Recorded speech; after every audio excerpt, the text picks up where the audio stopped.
नमस्कार दोस्तों, आज बात करने वाला हूं टैली प्राइम के नए अपडेट के बारे में। हाँ जी दोस्तों, टैली प्राइम का नया अपडेट आ गया है रिलीज़ 3.0। ये आपको दिख जाएगा जब आप हेल्प पे जाएंगे और अपग्रेड पे जाएंगे तो देख सकते हैं मैंने यहाँ पे इंस्टॉल कर रखा है 10 रिलीज़ 3.0 बीटा। इसको डाउनलोड कैसे करना होता है, F12 करके शो ऑल रिलीज़ पे क्लिक कर देना। जो बीटा वर्जन का अपडेट है आपको यहाँ दिखेगा, बस आपको यहाँ पे जाके अपडेट करना होगा। और ये मैं आपको बता दूं, जो लोग टैली एंकर है उनके लिए टैली सॉल्यूशन ने पहले से दिया हुआ है, एडवांस में ये बीटा वर्जन हमें दे दिया है ताकि मैं आपको इस प्रोडक्ट का एक्सपीरियंस करा सकूं। और अगर आप टैली प्राइम का रिलीज़ 3.0 का बीटा वर्जन यूज़ करना चाहते हैं तो वीडियो के डिस्क्रिप्शन में लिंक मिल जाएगा, वहाँ से भी जाके आप डाउनलोड कर सकते हैं। बता देता हूँ क्या क्या खास है। ये टैली प्राइम का एक नेक्स्ट लेवल का अपडेट है। यहाँ पे आपके कंपनी के डाटा को माइग्रेट भी करना पड़ता है, यही नहीं आपका एक नया डाटा क्रिएट कर देता है। ये मैं आपको दिखाता हूँ। जैसे कि दोस्तों ये देख सकते हैं, ये रिहान ट्रांसपोर्ट मैं कंपनी ओपन कर रहा हूँ। यहाँ पे क्या बोलता है, माइग्रेशन रिक्वायर्ड। इस पर क्लिक करेंगे, माइग्रेशन पे क्लिक कर दिया। अभी ये 5 स्टेप होते हैं, 5 स्टेप में वो माइग्रेशन करेगा। ये एक अलग डाटा क्रिएट करता है माइग्रेशन के दौरान। देख सकते हैं क्रिएटिंग वाउचर्स भी अलग क्रिएट कर रहा है। 1059 वाउचर है वो क्रिएट कर रहा है अलग। यहाँ पे मेरी एक कंपनी का जो डाटा है वो अलग ही बना देगा ये 3.0 के लिए। ऐसा इसलिए कर रहा है क्योंकि टैली प्राइम 3.0 में बहुत बड़े बड़े अपडेट हैं और बहुत ही अलग है। ये मल्टी जीएसटी नंबर आप एक ही सिंगल कंपनी में डाल सकते हो। देखो यहाँ पे बोलता है कि टोटल वाउचर बिफोर माइग्रेशन ये था, आफ्टर माइग्रेशन ये है वाउचर। ठीक है, बिफोर माइग्रेशन टोटल मास्टर ये था और आफ्टर माइग्रेशन ये है। मास्टर एक बढ़ चुका है। अब मैं आपको बता दूं, देखो ये इसने एक नया डाटा क्रिएट कर दिया इस नेम से। ठीक है, करंट रिलीज़ के लिए ये इस नेम से कर दिया, मतलब एक नया डाटा क्रिएट कर दिया इसने इस कंपनी का। अब इसके अंदर आप एक सिंगल कंपनी के अंदर ही मल्टीपल जीएसटी नंबर डाल सकते हो और बहुत सारी अलग अलग फीचर्स हैं जो आपको इस रिलीज़ में मिलता है, इसलिए इसने अलग क्रिएट किया है। अभी एंटर कर देंगे या फिर आप बैक करके ओपन कर सकते हो। अब मैं आपको दिखाता भी हूँ। देखो ये रिहान ट्रांसपोर्ट के नाम से 010011 इसने ये क्रिएट कर दिया। इससे पहले मेरे पास रिहान ट्रांसपोर्ट के नाम से जो डाटा था वो अलग था। आप वीडियो को पीछे करके देख सकते हो। चलिए अब बात करते हैं अपडेट के बारे में। तो सबसे पहला अपडेट है, इसमें आप मल्टीपल जीएसटी नंबर या मल्टी जीएसटी नंबर एक सिंगल कंपनी में यूज़ कर सकते हैं। जैसे कोई कंपनी है, उसके ब्रांच ऑफिस है अलग अलग स्टेट्स में, ये एक ही स्टेट में उसने अलग अलग जीएसटी नंबर ले रखा है, तो एक ही कंपनी के अंदर वो अलग अलग जीएसटी नंबर को मेंटेन कर सकता है। उसकी परचेज़ की एंट्री, सेल की एंट्री, पेमेंट, रिसीट सब कुछ कर सकता है। इवन आप इससे जीएसटी रिटर्न प्रिपेयर कर सकते हैं। GSTR1 उसके 2A को मैच कर सकते हैं, 3B को मैच कर सकते हैं, 2B को मैच कर सकते हैं। चलिए आपको दिखाता हूँ कि कैसे मल्टी जीएसटी नंबर इस नए रिलीज में काम करता है। सबसे पहले क्या करेंगे, मैं कंपनी खोल लेता हूँ जिसमें लगभग वो वाला डाटा ओपन कर लेता हूँ जिसके ब्रांचेस अलग अलग है। मल्टी जीएसटी नंबर है या अलग अलग ब्रांचेस है।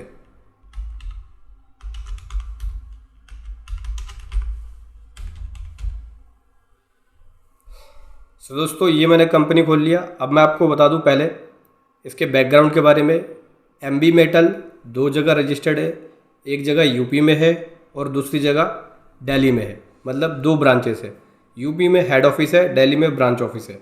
अब यूपी वाला जो कंपनी है, जैसे कि ये देखते हैं ये यूपी वाला है, इसी के अंदर मैं दिल्ली वाले ब्रांच ऑफिस की भी अकाउंटिंग करना चाहता हूँ। उसकी सेल की एंट्री, परचेज़ की एंट्री, पेमेंट, रिसीट सब एक जगह करना चाहता हूँ। यहीं से मैं रिटर्न बनाना चाहता हूँ ताकि जब मैं प्रॉफिट एंड लॉस अकाउंट बनाऊँ या देखूँ तो मुझे सभी ब्रांचेस की प्रॉफिट एक जगह दिखे और कंपनी की जब बैलेंस शीट बने तो वहाँ से मुझे पता लग जाए कि हाँ कि नेट जो प्रॉफिट है वो कितना आया, कितना लॉस आया, उसकी बैलेंस शीट एक जगह बन जाए। ठीक है, तो इसके लिए क्या करना होगा, आपको F11 करना होगा। F11 में आओगे और एंटर करते जाओगे। यहाँ पे enable goods and service tax, इसको यस करोगे। ठीक है, F12 करके मैं यहाँ पे लगभग सारे ऑप्शंस को यस कर देता हूँ। देखो ये रजिस्ट्रेशन जो है मेरा एक्टिव है और ये यूपी वाला है। पहले रेगुलर सेलेक्ट कर लिया, SSC of other territory no, GST number आ गया यूपी का। रिटर्न कैसे फाइल कर रहे हैं, मंथली कर रहे हैं। स्टेट कौन सा है, यूपी। ई इनवॉइस एप्लीकेबल है, हाँ एप्लीकेबल है। कौन सी डेट से एप्लीकेबल है, जैसे 1 जनवरी 21 से कर दिया। प्लेस बिल फ्रॉम प्लेस क्या डालोगे इसमें, तो इसमें बिल फ्रॉम प्लेस में डाल देंगे, ये डाल दिया जहाँ पे इसका एड्रेस है। ई वे बिल एप्लीकेबल है 1 अप्रैल 18 से, इंटरस्टेट्स के लिए भी एप्लीकेबल है। बाकी चीज़ों को नो रहने दिया। रजिस्ट्रेशन कहाँ पे है, उत्तर प्रदेश रजिस्ट्रेशन है, यस कर दिया। ठीक है, इसको कर दिया हम लोगों ने सेव। अभी बैक स्पेस करूँगा, फिर से यस करूँगा। अब यहाँ पे देखो एक ऑप्शन आता है create another GST registration for company, तो इसी वाले ऑप्शन पे जाएंगे और दिल्ली के लिए यहाँ पे एक न्यू रजिस्ट्रेशन क्रिएट करेंगे। इस पर क्लिक कर लिया, यस कर दिया। अब देखो, अब यहाँ पे आपको दिल्ली का जो रजिस्ट्रेशन है, GST रजिस्ट्रेशन है, उसकी डिटेल देंगे ताकि ब्रांच ऑफिस की भी अकाउंटिंग यहाँ पे हो सके। तो सबसे पहले स्टेट ले लिया दिल्ली, प्राइमरी आ गया। एड्रेस टाइप में, एड्रेस टाइप जो भी है आप एड्रेस इसमें भर सकते हो। एड्रेस टाइप में प्राइमरी रख लिया, यहाँ रख लिया रेगुलर। अभी दिल्ली का एड्रेस तो हमारा दूसरा होगा, तो यहाँ पे दिल्ली का एड्रेस लिखेंगे, मैं आपको आगे बताऊँगा। जब हम सेल इनवॉइस बनाएंगे तो बताऊँगा कि कैसे इनवॉइस के ऊपर दिल्ली का एड्रेस प्रिंट करना है। प्राइमरी रख लिया, यहाँ से ले लिया रेगुलर। उसके बाद SSC of other territory, other territory का SSC है नहीं, नो। अब दिल्ली का यहाँ पे GST नंबर लिखना होगा। चलिए लिख लेते हैं दिल्ली का GST नंबर। दोस्तों ये मैंने दिल्ली का GST नंबर लिख दिया, मंथली है, दिल्ली ले लिया। अभी ई इनवॉइस एप्लीकेबल है, हाँ यस कर दिया। कब से है, सेम उसी डेट से। बिल फ्रॉम प्लेस में दिल्ली लिख रहा हूँ मैं, ठीक है। अब ई वे बिल भी एप्लीकेबल है, डेट वही आ गई, प्राइमरी एड्रेस टाइप में आएगा और GST रजिस्ट्रेशन दिल्ली आ गया। अभी यस कर दिया। यहाँ बोलता है you can create unique voucher numbering series, create to multiple GST number. कह रहा है कि आप एक यूनिक वाउचर नंबर क्रिएट कर सकते हो मल्टीपल GST नंबर के लिए। जैसे कि दिल्ली का सेल इनवॉइस की सीरीज़ अलग चले, परचेज इनवॉइस की सीरीज़ अलग चले, इसके लिए आप यूनिक क्रिएट कर सकते हो वाउचर सीरीज़, ठीक है। इसके लिए आपको चार्ट ऑफ अकाउंट्स में जाके करना होगा। क्या आप चार्ट ऑफ अकाउंट्स को ओपन करना चाहते हो और क्रिएट करना चाहते हो, यस। चलिए क्रिएट कर लेते हैं सीरीज़ भी, क्योंकि जब दिल्ली का रजिस्ट्रेशन अलग होगा तो उसकी इन्वॉइसिंग की सीरीज़ अलग होगी, यूपी की इन्वॉइसिंग की सीरीज़ अलग होगी। यस पे क्लिक करेंगे, देखो यहाँ पे हम आ गए चार्ट ऑफ अकाउंट्स पे। अभी आपको क्रिएट करना है वाउचर नंबर सीरीज़, तो इसके लिए आप देख सकते हैं यहाँ पे ऑप्शन दिखता है क्रिएट वाउचर नंबर सीरीज़। इस पर क्लिक करोगे, सीरीज़ का नेम लिख सकते हो, जैसे कि दिल्ली की सीरीज़ बना रहा हूँ मैं, तो यहाँ पे लिख दूंगा दिल्ली, ठीक है। ऑटोमेटिक नंबर चलेगा इसका, retain original voucher number, set और अल्टर एडिशनल नंबरिंग, इसको अल्टर कर लेते हैं क्योंकि यूनिक नंबर क्रिएट करने के लिए आपको इसको अल्टर करना पड़ेगा। कब से एप्लीकेबल कर रहे हैं, 1/4/23 से एप्लीकेबल कर रहा हूँ। नंबर 1 से शुरू होगा, 1/4/23 से शुरू होगा। यहाँ पे दिल्ली का कर रहे हैं तो स्टार्टिंग में मैं DEL लिख लेता हूँ, ताकि जब भी चेक करें तो इनवॉइस नंबर से ही पता लग जाए कि भाई ये कहाँ की बिलिंग है। DEL लिख लिया। प्रीफिक्स में मतलब इनवॉइस नंबर के पहले वो DEL लिखा आएगा। 1/4/23 कर दिया। सुफिक्स में कर लेते हैं 22/23, ठीक है, सॉरी 23/24 कर लेते हैं क्योंकि फाइनेंशियल ईयर 23/24 चलेगा। 23/24 कर लिया। अभी एक्सेप्ट कर लिया, एक सीरीज़ क्रिएट हो गई हमारी।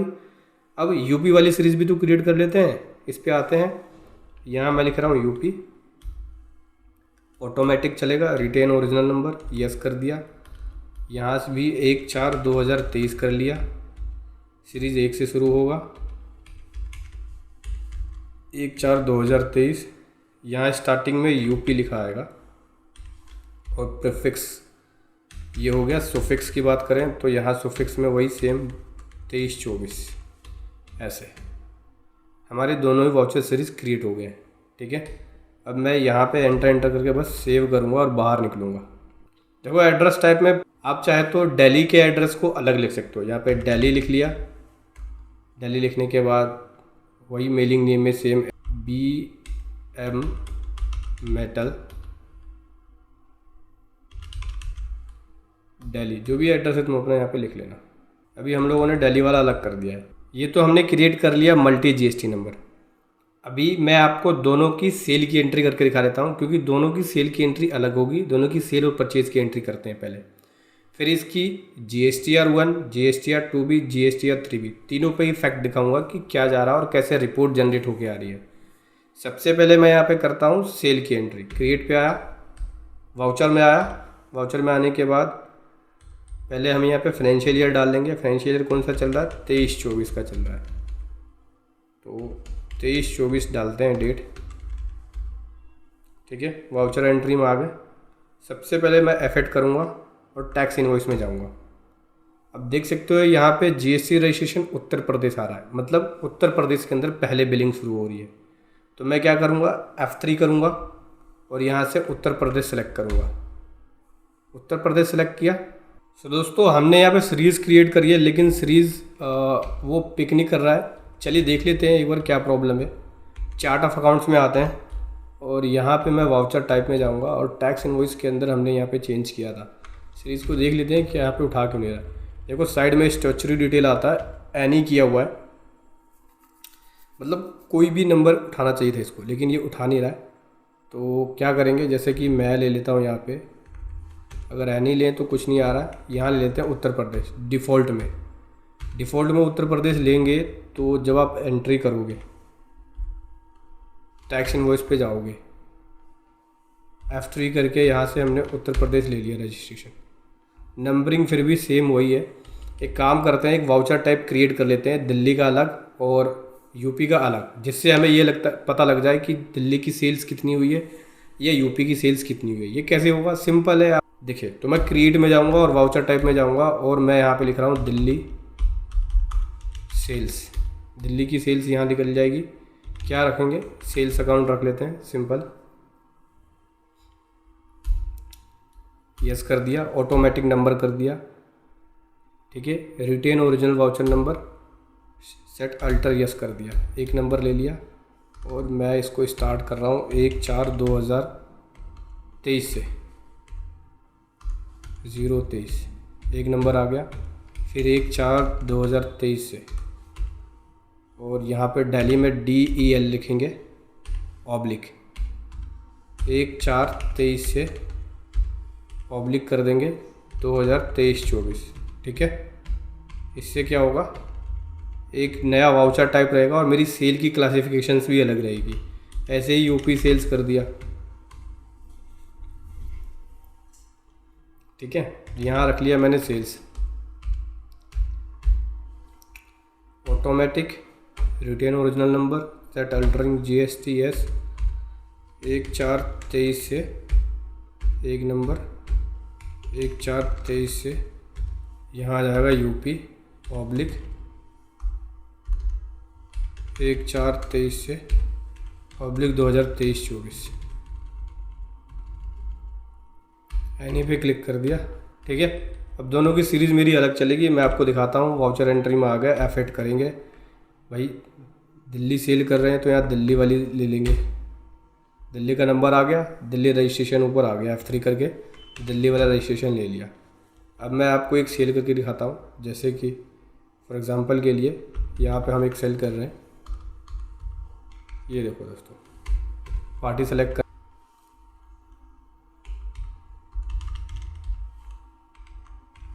ये ले लिया हमने आइटम।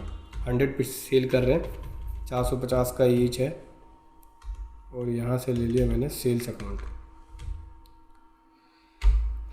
अब इसके अकॉर्डिंग जो स्टॉक आइटम सेट कर रखा है हमने, ये जो आइटम है इस पे 12% का रेट है, और HSN कोड देख सकते हैं नीचे ये वाला है जो कि नीचे दिखा रहा था। सही है HSN कोड। आउटपुट IGST लगा रहा हूँ। यूपी में ही सेल कर रहे तो CGST AGST लगेगा। आउटपुट CGST लगाया। अच्छा, दिल्ली से यूपी सेल कर रहे हैं तो आउटपुट IGST लगेगा। राउंड ऑफ कर दिया। ईवे बिल बना रहे हो, मैं अभी ईवे बिल नहीं बता रहा इसलिए नो रख दिया मैंने इसको, ना ही इनवॉइस बना रहे। सेव कर दिया। नहीं, इनवॉइस जनरेट नहीं कर रहे। दिल्ली की हमारी एक सेल हो गई। अब मैं आपको यूपी की एक सेल करके दिखाता हूँ। F3 करोगे, यहाँ से आ जाओगे यूपी पे, और वाउचर टाइप भी बदलना होगा। F8 करेंगे और यूपी सेल्स पे आ जाएंगे। ऐसे F3 करके यूपी वाले रजिस्ट्रेशन पे आना होगा ऐसे।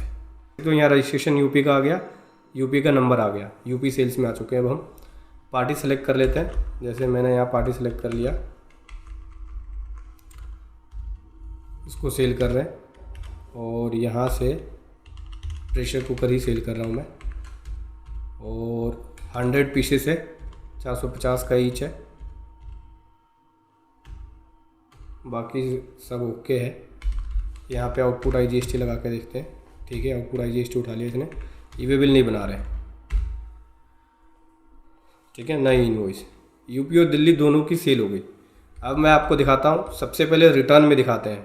तो डिस्प्ले में जाएंगे, स्टैट्यूटरी में जाएंगे, GST रिपोर्ट में जाएंगे।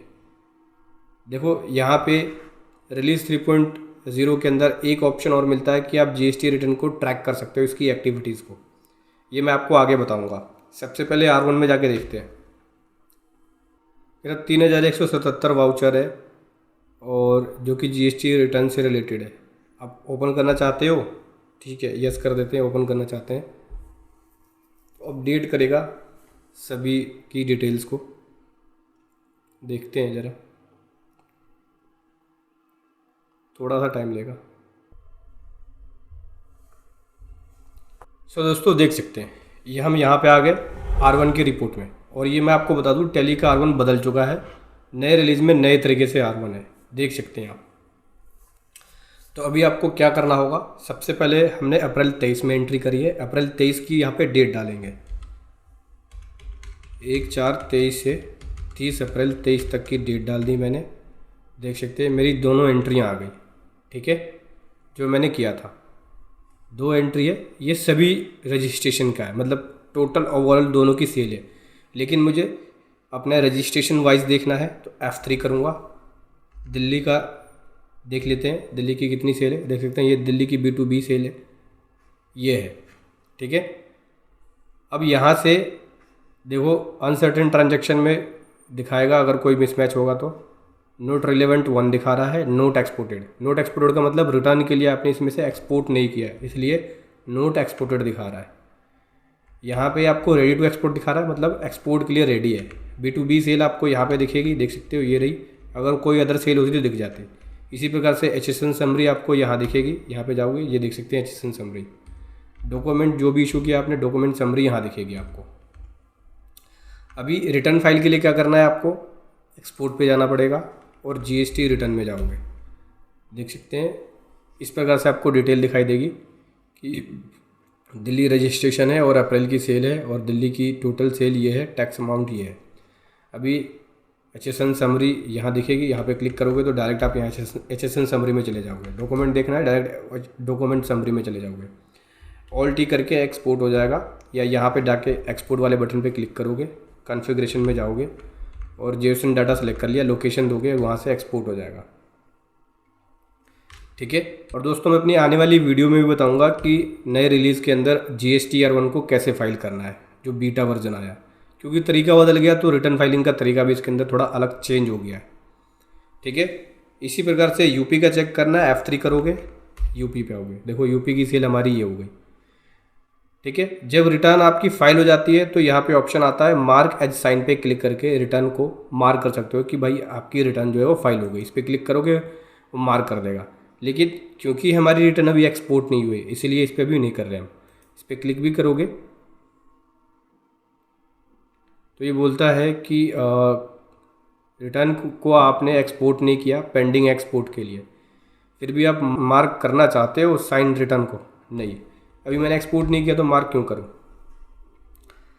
R1 फाइलिंग कैसे करनी है टेली प्राइम का यूज़ करके, उसमें मैं आपको पूरा प्रोसेस बताऊंगा, मार्किंग वगैरह का, मिसमैच चेक करने का, पार्टी को अपडेट करने का, GST नंबर अपडेट करने का। ठीक है, यह आपने R1 पे इफेक्ट दिखा मल्टी GST नंबर में जब हम सेल की एंट्री करते हैं। अब मान लो मुझे सेल की अलग एंट्री देखनी है तो कैसे देखूं, बिना R1 की रिपोर्ट में जाए तो यहाँ से DSS करोगे और DSS करके दिल्ली सेल्स पे आएंगे। देखो ये दिल्ली की अप्रैल की सेल मेरी ये आ गई।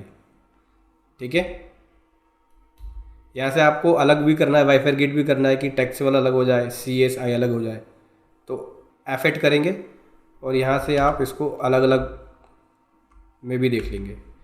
कि सेल अमाउंट ये है और जीएसटी का अमाउंट ये है, ठीक है। इसी प्रकार से यूपी की सेल हमें दिखेगी नीचे, ये देख सकते हैं यूपी की सेल। लेज़र की बात करूं तो पार्टी के लेज़र में जाके आपको दिखेगा जिसकी भी आपने सेल करी होगी।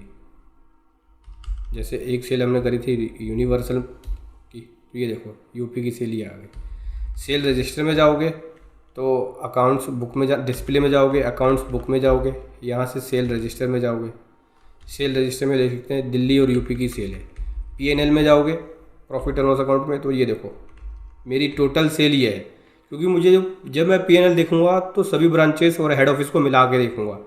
प्रॉफिट एंड लॉस अकाउंट और बैलेंस शीट सभी का इकट्ठा बनता है, जीएसटी की रिटर्न अलग जाती है। इनकम टैक्स एक ही नज़रिए से देखता है कि भाई आपके ब्रांच ऑफिस में कितनी सेल हो गई, हेड ऑफिस में कितनी सेल हो गई, कितनी परचेज हो गई, ठीक है।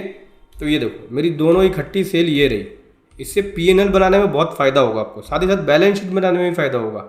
बैलेंस शीट में भी इकट्ठा ही आपको दिखेगा। जब करंट लायबिलिटी में ड्यूटी एंड टैक्सेस में जाओगे, आउटपुट अगर हम यहाँ आईजीएसटी में जाएंगे तो देखो ये दोनों स्टेट की सेल की लायबिलिटी मुझे इकट्ठी दिखेगी कि भाई दोनों स्टेट की लायबिलिटी ये है मेरी ड्यूटी एंड टैक्सेस के अंदर।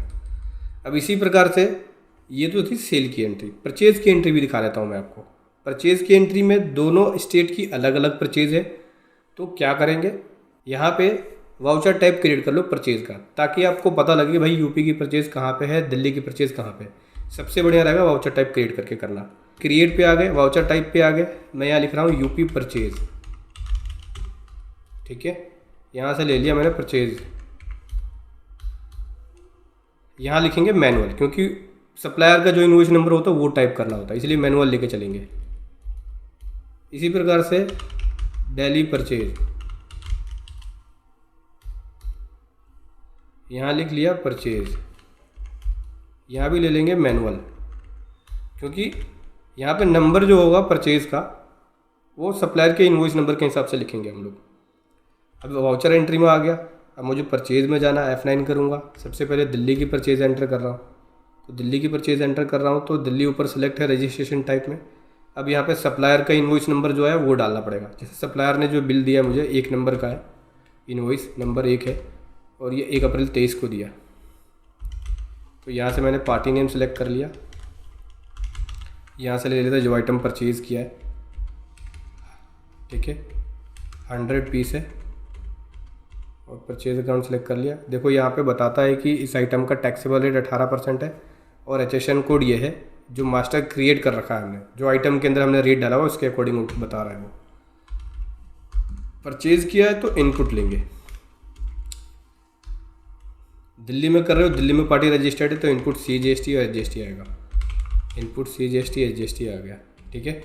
ये हमारी एंट्री हो गई सेव दिल्ली की परचेज़ की। यूपी की परचेज़ की एंट्री करनी है, F3 कर लो, यूपी कर लो ऊपर। रजिस्ट्रेशन टाइप में देख सकते हो यहाँ यूपी आ गया। वाउचर टाइप भी चेंज करना है तो F9 करो, यूपी की परचेज़ को सेलेक्ट करो। यहाँ पे लिखो 1 नंबर आ गए, डेट आ गई 1 अप्रैल 23। अब यहाँ पे मैं लिखूँगा यूपी नहीं, पार्टी सेलेक्ट करेंगे जिससे भी हम परचेज़ कर रहे हैं।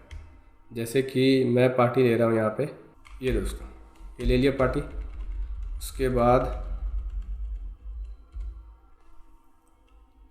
आइटम क्या खरीद रहे वो आइटम नेम लिख लेते हैं।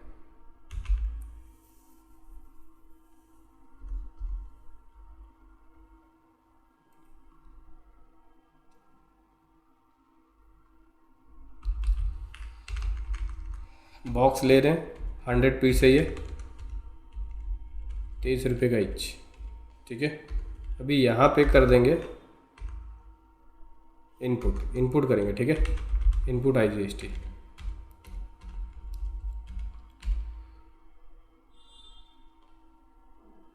एक बार चेक करें ज़रा। देखो रजिस्ट्रेशन टाइप में यहाँ दिल्ली हो गया, यूपी में एंट्री कर रहे हैं। चेंज कर लेते हैं, F3 करके यहाँ से यूपी कर देते हैं, क्योंकि यूपी की परचेज़ की एंट्री तो यूपी में जानी चाहिए।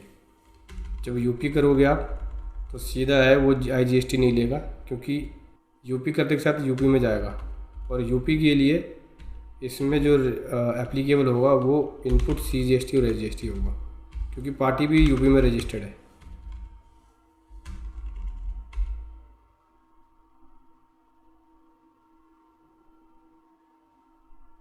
कह रहे ये वाला सीरीज़ किसी और रजिस्ट्रेशन में यूज़ हो गया है।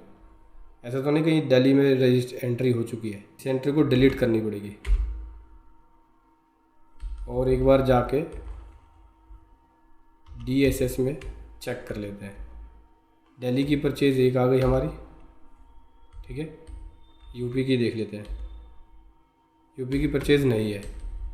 मैं फिर से यूपी वाली एंट्री कर रहा हूँ। रजिस्ट्रेशन चेंज करेंगे उत्तर प्रदेश। यूपी की परचेज़ 1 नंबर 1 नंबर। अब यहाँ पे सिलेक्ट करेंगे AZ। रजिस्ट्रेशन ले लिया। अभी यहाँ पे लिखेंगे बॉक्स जो परचेज़ कर रहे थे हम लोग, 100 पीसेस है। यहाँ पे टैक्स लगाएंगे, इनपुट CGST SGST लगेगा।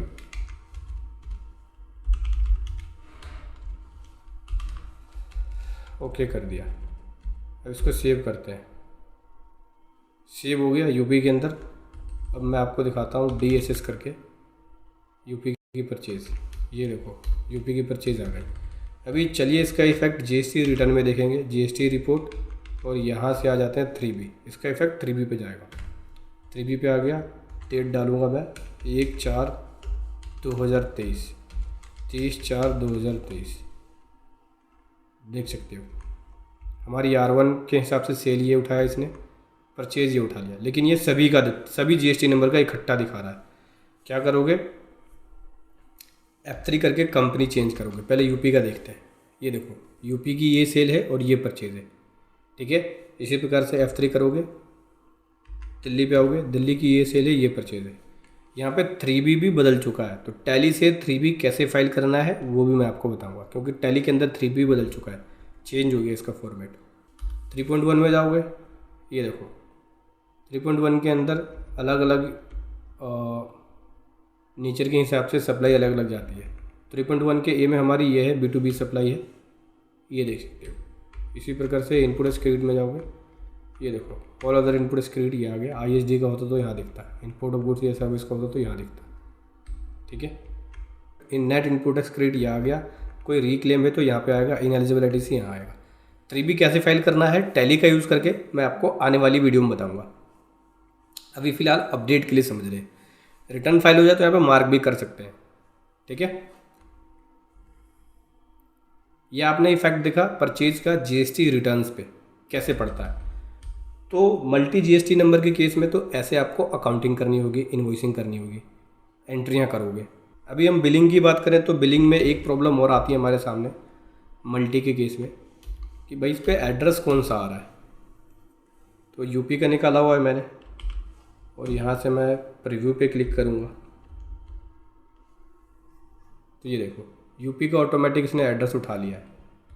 अभी दिल्ली वाले में देखते हैं कि दिल्ली वाले में क्या प्रॉब्लम कर रहा है, क्योंकि उसके हिसाब से एड्रेस पिक करना चाहिए।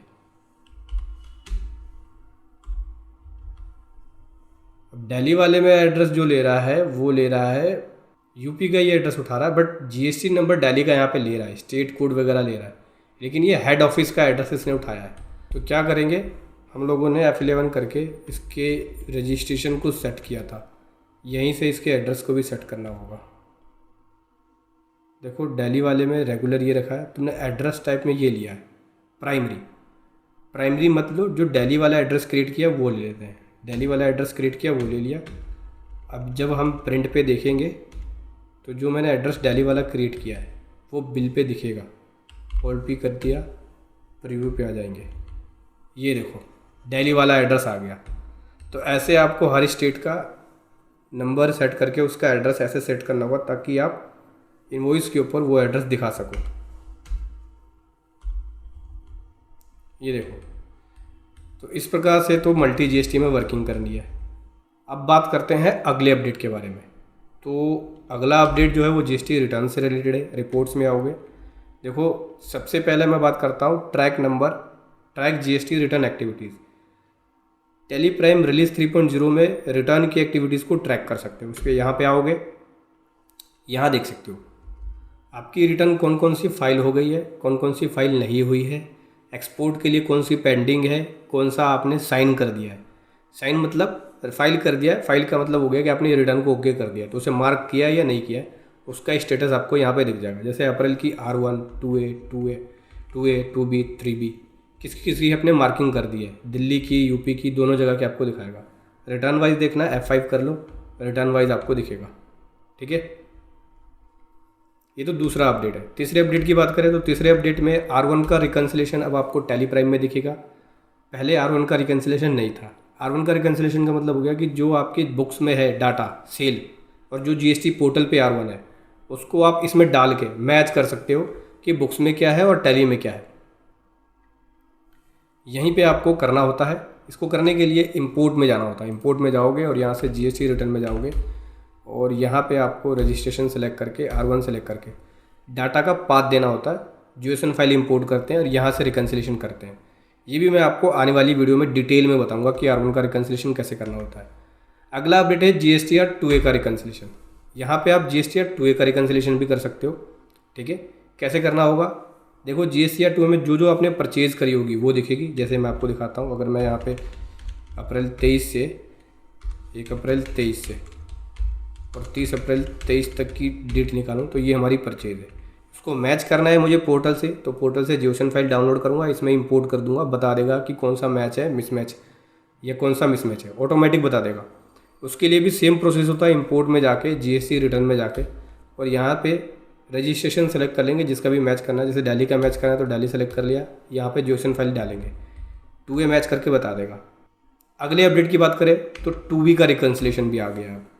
चूँकि हमें ITC 2B के हिसाब से क्लेम करना है, तो जो टैली के अंदर बिल है और जो 2B में है उसको भी आप रिकन्साइल कर सकते हो कि भाई 2B में कितना है और टैली में कितना है, जिससे आपको पता लग जाएगा कि कहीं आपने एक्स्ट्रा ITC तो नहीं लिया या गलत इनपुट स्क्रिप्ट तो नहीं क्लेम कर लिया है। यहाँ भी सेम जो आपने परचेज़ करी होगी वो दिखेगी ट्रांजैक्शन।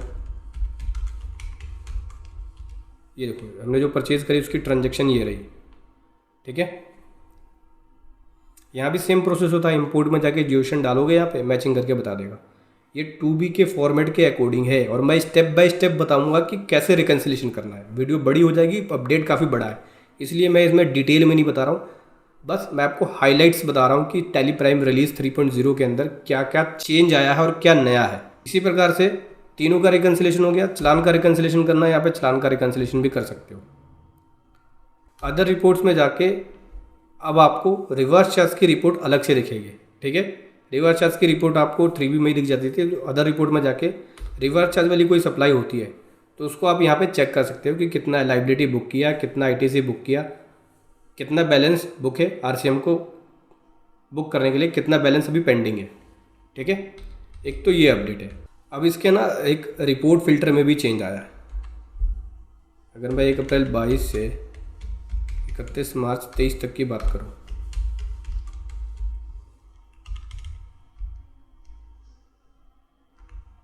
अब तो एंट्री ही नहीं है।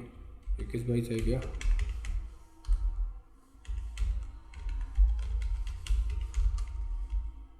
हाँ,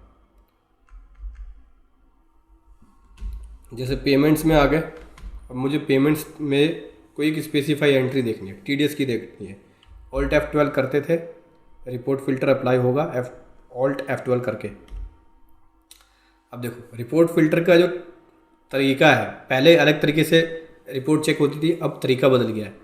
तो बेसिक फ़िल्टर वाउचर पे लगा रहे हैं, किस पे लगाना है आप यहाँ पे सेलेक्ट कर सकते हो। जैसे मैंने वाउचर पे लगा रहा हूँ मैं, और क्या चाहिए मुझे TDS की एंट्री देखनी है इसमें। ठीक है, या किसी एक पार्टी का लेज़र देखना है मेरे को। जैसे मान के चलो मुझे बाबा इंडस्ट्री का लेज़र देखना है, तो या तो हम लोगों ने टाइप करने में गलती कर दी है, बाबा लिख लेते हैं। ठीक है, ये देखो बाबा लिखने के बाद ये एंट्रियाँ आ गई एडवांस फिल्टर में। और अगर यहाँ पे लेज़र नहीं देखना, वाउचर टाइप देखना है, वाउचर टाइप में जाके वाउचर टाइप नेम पे जाओगे, कंटेनिंग पे जाओगे और केवल पेमेंट की एंट्री देखनी है। तो पेमेंट्स की सारी एंट्री दिख जाएगी। रिसीट्स की देखनी है तो यहाँ पे चेंज करना पड़ेगा।